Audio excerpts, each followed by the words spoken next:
This episode is brought to you by LifeLock. It's Cybersecurity Awareness Month, and LifeLock has tips to protect your identity. Use strong passwords, set up multi-factor authentication, report phishing, and update the software on your devices. And for comprehensive identity protection, let LifeLock alert you to suspicious uses of your personal information. LifeLock also fixes identity theft, guaranteed or your money back. Stay smart, safe, and protected with a 30-day free trial at LifeLock.com/podcast. Terms apply. This episode is brought to you by Amazon Business. We could all use more time. Amazon Business offers smart business buying solutions, so you can spend more time growing your business and less time doing the admin. I can see why they call it smart. Learn more at amazonbusiness.com.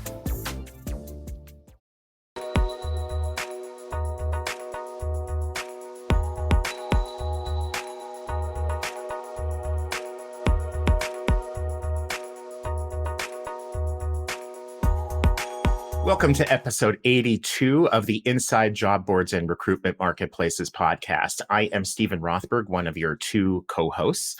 My other regular co-host, Peter Zollman of the AIM Group, is off today. So pinch hitting for him, as baseball fans would like to say, is my good and longtime friend, Jeff Dickey-Chasins, the ex-job board doctor. Jeff, why don't you say hello and tell people what you've been up to recently? Sure. Thanks for having me on. I love to pinch hit, even though I never played baseball.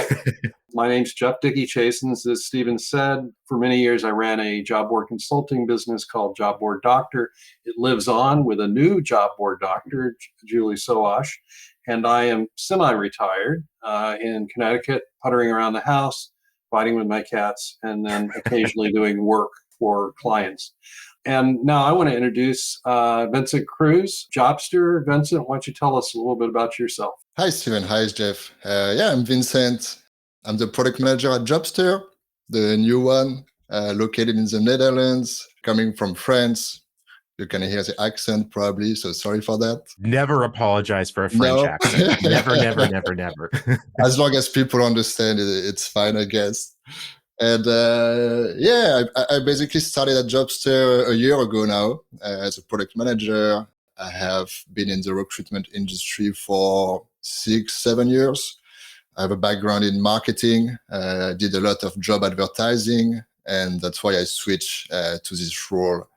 To build basically the best job advertising platform you could get. Awesome. Well, thank you. We're definitely going to dig into a lot about, a little bit of like where the new Jobster came from and all that. Before we do that, I think it might be a little bit helpful for some of the listeners who haven't been around for as long as, say, Jeff or me, to understand like just how significant of a brand Jobster was. It was kind of for a heartbeat, but it was a high flyer. So just before we went on, I had a look, and it basically Jobster was founded by Jason Goldberg, and they were all some other people that were also very instrumental there, based out of Seattle, Washington in the US. And it started in 2004. Jason and his team raised $50 million, 50, which at the time was a monumental amount of money. I mean, in today's equivalent, not in terms of inflation, but just in terms of like, wow, that's a lot of money. I would think we'd be talking hundreds of millions. If a platform went out and raised 300, 400, 500 million and people are like, whoa, where did that come from? How did they do that? That's kind of what that Jobster was. They went live in 2005. So they raised a bunch of money, went live.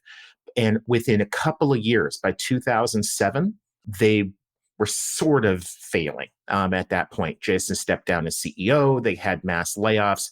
And it went from being this really high flyer, almost like a bit of a LinkedIn, like a social media / job board.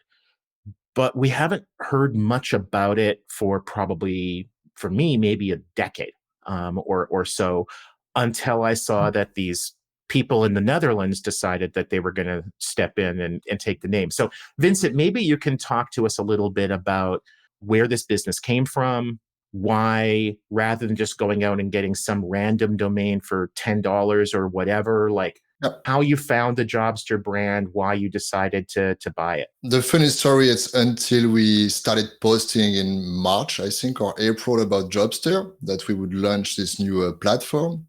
Yeah, we had no clue about Jobster being so famous in 2006, 2007, you said. I was 18 years old back then, so I could not care less about the job industry. I was probably traveling or I was 18 years old too, but a lot further than back then. all of this. But anyway, what happened is, we posted this article on LinkedIn, and we started to see, my God, what's happening? Everyone is talking about Jobster.com. That's reborn, and Jobster is back. Everyone from US, and we are located in the Netherlands. Hey, okay, it seems to be famous before, so we start to dig into it. I also gave a call to our founder, say, hey, did you know about Jobster, this Jobster.com, to also get a bit of history of, actually why are we Jobster? It's actually a name that we picked, that we thought it was cool. We want to do a cool brand, and we own the domain Jobster.com.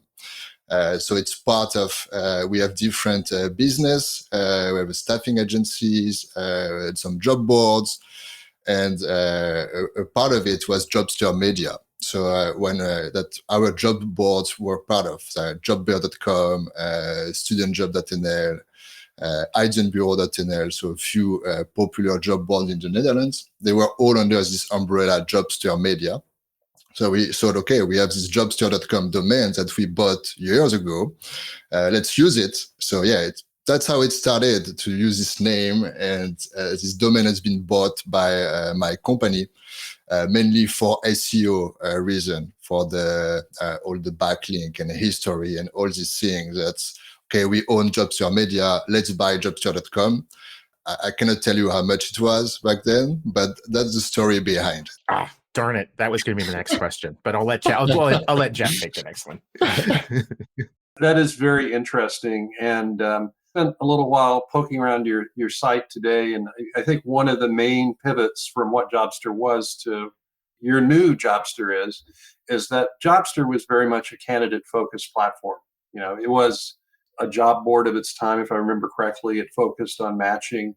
And the new Jobster is very much focused on the players in the recruitment industry, like job boards, like staffing agencies and employers. So I was just wondering if you can kind of tell us, from a top view, how it operates, what's your value prop to your various audiences. Hey everybody, Tim Sackett, host of HR Famous, a new podcast on the Work to Find Network. Am I famous? No, I'm HR famous. My wife says I'm a micro celebrity, and 13 HR ladies around the world want their picture with me, which I think is funny. So, hey, what do we talk about on the pod?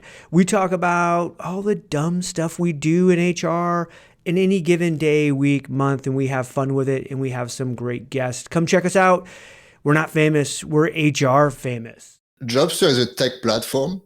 So we don't have like a job board, or we are more the tech in between. So we facilitate between publisher and the candidates to match with each other. So we are technology in between.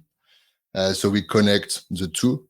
We are a programmatic job advertising platform, and our goal is to do things a bit differently because this industry, it's quite, I want to say old, but it's hard to make things moving. We are a bit behind some industry, more classic media and e-commerce. And that's how Jobster started. We use for our own job boards and our staffing agencies some similar tool that are all good. But we also saw a bit of thing that needs to be improved. And that's how Jobster started, with also one of our founders now coming from the media industry. Did a lot of programmatic, more in displays, on the more classic advertising. And the idea is to try to bring this technology to the recruitment industry. That's really interesting. So Vincent, are your primary competitors then like Aimwell, Appcast, Jovio, Veritone, Hire, Yes. which used to be okay.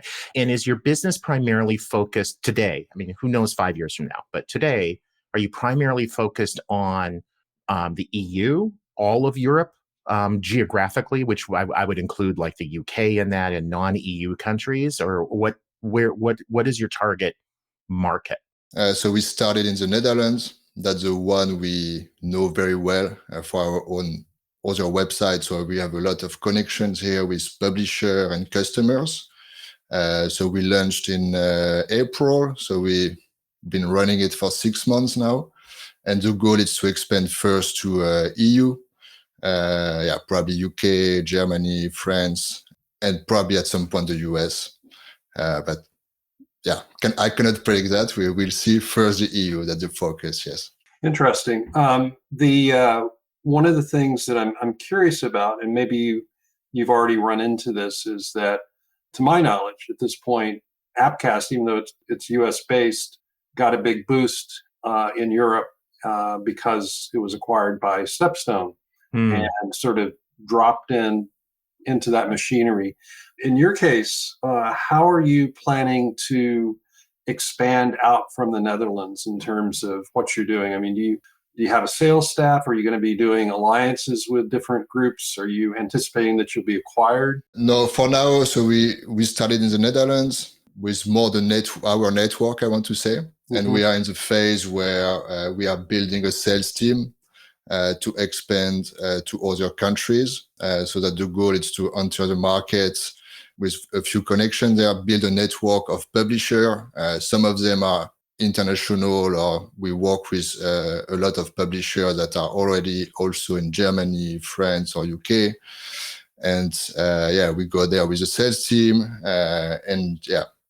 we basically sell Jobster there and pitch what it can bring to them. There is a lot of markets in Europe that are a bit more traditional, that are used to work with only job boards directly with 2 or 3 of them. We want basically also to show them how easy it can be to use a platform where you have access to hundreds of job boards, all on performance based.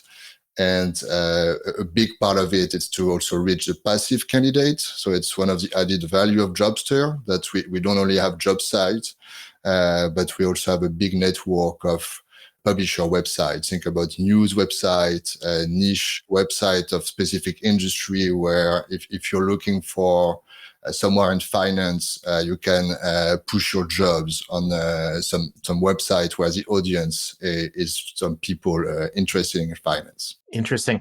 We've got time for one more quick question. And because I'm the one talking, I'm going to take it. Sorry, Jeff. You mentioned just now, like, some of the publishers that you have, they're not job boards. If I was an advertiser, an employer staffing agency, I would see that as being a big differentiator between your offering and those of some of the other programmatic vendors. If pretend that I'm a staffing company or an employer, and you're giving me like a 30-second pitch, why should I be interested in programmatically distributing my jobs through Jobster instead of, say, Appcast, Jovio, Veritone? What are your key differentiators? To reach candidates that you will not be able to reach with the classic methods, to fill all the positions that are hard to fill, so the ones that are not actively looking for jobs. Jobster is made in a way that if we cannot find it on the active channel, then we expand the reach and we distribute your jobs where people are not actively looking, and you can build a funnel from there and get some leads and then retarget them. Awesome.